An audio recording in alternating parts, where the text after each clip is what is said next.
သူတစ်ပါးစီမှာအလုတ်သမားအဖြစ်နဲ့ရုံးကန်နေတဲ့၍ခမရဘယ်တော့မှမချမ်းသာနိုင်ပါဘူးတထေးတွေဟာမိုက်ကန်ကန်နေရှောင်မလုပ်တဲ့၍သူတို့ရဲ့တသက်လုံးချမ်းသာနေအောင်မှာဖြစ်ပြီးစင်းရဲသားတွေဟာလည်းရဲဝံ့စွန့်စားရဲတဲ့တတိမရှိတဲ့၍တော့တသက်လုံးစင်းရဲနေအောင်ပါပဲခမရရဲ့စူးစမ်းအားထုတ်မှုဟာခမရရဲ့လစာကို9သိန်းကနေ10သိန်းဖြစ်အောင်ပဲကူညီပေးနိုင်ပါလိမ့်မယ်ဒါပေမဲ့အဲ့ဒီလစာကိုသိန်း100ဖြစ်လာဖို့ဆိုတာကတော့မဖြစ်နိုင်တဲ့လောက်ခက်ခဲလုံးပါတယ်အလုပ်ကိုပင်ပန်းမနာတမ်းလုပ်နေုံတတ်နဲ့တော့ဘယ်တော့မှမချမ်းသာနိုင်ပါဘူးဘာလို့လဲဆိုတော့ဒနာအောက်စာဆိုတာခမရဲ့အလုပ်ချမ်းလုပ်နိုင်စွာအတွက်ပေးတဲ့စုမဟုတ်ပဲခမရဲ့အမြင်နဲ့အတွေးခေါ်အတွက်ပေးတဲ့စုလာဖြစ်နေလို့ပါပဲ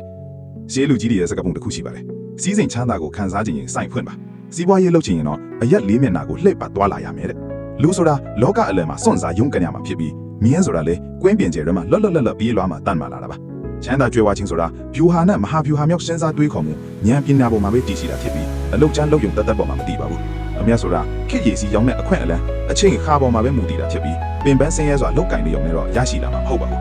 အလုတ်ကိုမိုက်ကန်အင်အားဆိုင်မဲ့အစားဉာဏ်ပညာနဲ့ခေတ်ရည်စီကြောင်းကိုအသုံးချတတ်ပါစေ